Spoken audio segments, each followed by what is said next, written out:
সংস্কার না নির্বাচন? গত ৯ মাস ধরে রাজনীতির মঞ্চে এই যেন এক জটিল প্রশ্ন।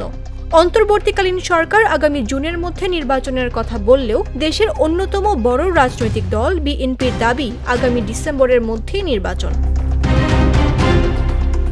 এদিকে জাপানের নিক্কেই ফোরামের প্রশ্নোত্তর পর্বে প্রধান উপদেষ্টা অধ্যাপক মোহাম্মদ ইউনুস বলেছেন, দেশের সব দল নয়, একটি নির্দিষ্ট দল ডিসেম্বরে নির্বাচন চাইছে। কিন্তু বিএনপি নেতাদের দাবি শুধু বিএনপি নয়, যুগপৎ আন্দোলনে থাকা অন্যরাও ডিসেম্বরের মধ্যে নির্বাচন চায়। বিএনপি এবং বিএনপির সাথে যুগপৎ আন্দোলন দল এবং জাতীয়তাবাদী সমমনা দল, মানব দল এবং পক্ষ থেকে সবাই ডিসেম্বরের মধ্যে নির্বাচন অনুষ্ঠানের জন্য দাবি জানিয়েছে, এটা আমরা জানি। পাল্টাপাল্টি বক্তব্যে যখন সরগরম রাজনৈতিক পাড়া, তখন অনেক মহলে প্রশ্ন উঠছে, ডিসেম্বরের মধ্যে নির্বাচনের জন্য কেন চাপ বাড়াতে চাইছে বিএনপি? কতটা চাপ তৈরি করতে পারবে তারা? নির্বাচনের সময়ের ব্যাপারে চাপ বাড়ানোর কৌশল নিয়ে এগোতে গিয়ে রাজনীতিতে বিএনপি একা হয়ে পড়বে কিনা, এই প্রশ্নেও আলোচনা রয়েছে রাজনৈতিক অঙ্গনে। কেন চাপ বাড়াতে চাইছে বিএনপি? এই প্রশ্নের উত্তর খুঁজেছে আন্তর্জাতিক সংবাদ মাধ্যম বিবিসি। সংবাদ মাধ্যমের একটি প্রতিবেদনে বলা হয়, নির্বাচন হলেই বিএনপি ক্ষমতায় যাবে, এই ধারণা তৈরি হয়েছে বিএনপির নেতাকর্মীদের মধ্যে এবং দেশের রাজনীতিতে। কারণ ক্ষমতাচ্যুত আওয়ামী লীগের অনুপস্থিতিতে ভোটের মাঠে অন্য কোনো দলকে শক্ত প্রতিদ্বন্দ্বী মনে করছে না বিএনপি। ফলে রাজনৈতিক দল হিসেবে তৈরি হওয়ার সুযোগ বা সম্ভাবনা দ্রুত কাজে লাগিয়ে ক্ষমতায় যাওয়ার একটা বিষয় রয়েছে। তবে রাজনৈতিক বিশ্লেষকদের অনেকে বলছেন, বিএনপি ইতোমধ্যেই ক্ষমতার দ্বারপ্রান্তে। এমন চিন্তা থেকে রাজধানী থেকে একেবারে গ্রাম পর্যায় পর্যন্ত দলটির নেতাকর্মীদের অনেকে আধিপত্য বিস্তার, দখল, চাঁদাবাজিতে জড়িয়ে পড়েছেন। এমনকি বহিষ্কার করা সহ সাংগঠনিক বিভিন্ন ব্যবস্থা নিয়েছে বিএনপির শীর্ষ নেতৃত্ব। কিন্তু থামানো যায়নি বিএনপির নেতাকর্মীদের দখল, চাঁদাবাজির মতো অপরাধ। এই পরিস্থিতি সাধারণ মানুষের মাঝে বিএনপি সম্পর্কে এক ধরনের নেতিবাচক ধারণার জন্ম দিয়েছে।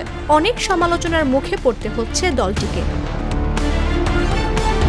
নেতাকর্মীদের এসব অপরাধের অভিযোগ নিয়ে চিন্তিত বিএনপির নেতৃত্ব। তারা মনে করছেন, নির্বাচন অনুষ্ঠানে যত দেরি হবে, দলের নেতাকর্মীদের সামলানো তত কঠিন হবে। দখল, চাঁদাবাজি বা আধিপত্য বিস্তারের চেষ্টা বা এ ধরনের অপরাধ বাড়তে থাকবে।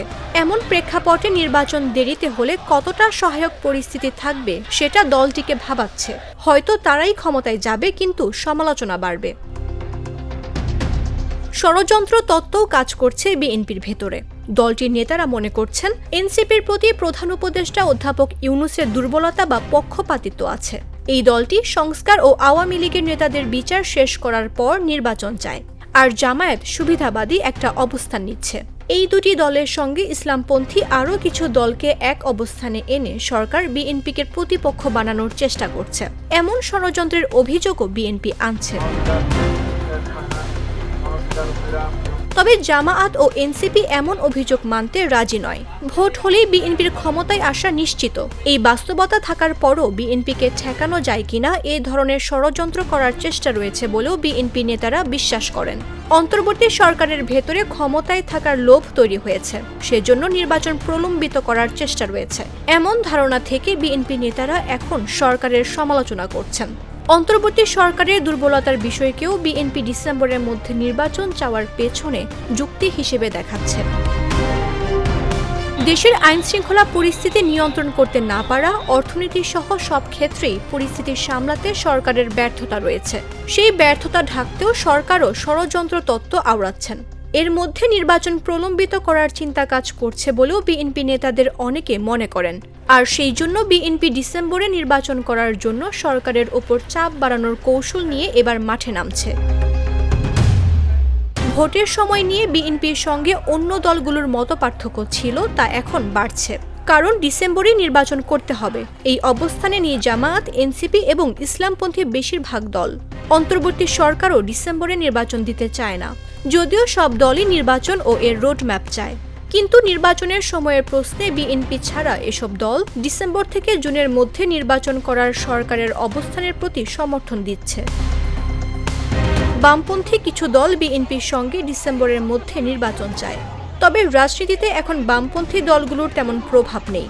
এনসিপি, জামায়াত ও ইসলামপন্থী দলগুলোকে ঐক্যবদ্ধ করে বিএনপিকে কোণঠাসা করা বা তাদের প্রতিপক্ষ হিসেবে দাঁড় করানোর চেষ্টা রয়েছে বলে যে আলোচনার রাজনীতিতে চলছে সেটি বিএনপিও বিবেচনায় নিচ্ছে। তবে বিএনপি নেতারা বলছেন, তারা রাজনীতিতে একা হয়ে পড়লেও ডিসেম্বরের মধ্যে নির্বাচনের জন্য তারা সরকারের ওপর চাপ বাড়ানোর চেষ্টা অব্যাহত রাখবে। এদিকে অন্তর্বর্তী সরকারের অংশীজনদের মধ্যে নিজেকে বড় শক্তি হিসেবে দেখে বিএনপি। দলটির নেতারা বলছেন, অংশীজনদের বড় দুই শক্তি বিএনপি ও সেনাবাহিনীর সঙ্গে সরকারের সম্পর্কে দূরত্ব তৈরি হয়েছে। তারা যদি সরকারকে সহযোগিতা না করে তাহলে সরকার চাপে পড়বে, কারণ সরকারের টিকে থাকার প্রশ্ন আসবে। এ ধরনের চিন্তা থেকে গত কয়েকদিনে বিএনপির পক্ষ থেকে বারবার একটা বক্তব্য দেওয়া হচ্ছে যে সরকার নির্বাচনের রোডম্যাপ না দিলে তাদের পক্ষে সরকারকে সহযোগিতা করা সম্ভব হবে না, অর্থাৎ সহযোগিতা না করার ইঙ্গিত দেয়া হচ্ছে। ফলে দলটি সরকারের ওপর চাপ বাড়াতে সহযোগিতা না করার ঘোষণাও দিতে পারে। দলটির ধারণা, অন্তর্বর্তী সরকার বাধ্য না হলে নির্বাচনের রোডম্যাপ দেবে না, ফলে সরকারকে বাধ্য করার চেষ্টাও থাকবে বিএনপির। জাগো নিউজ, ঢাকা।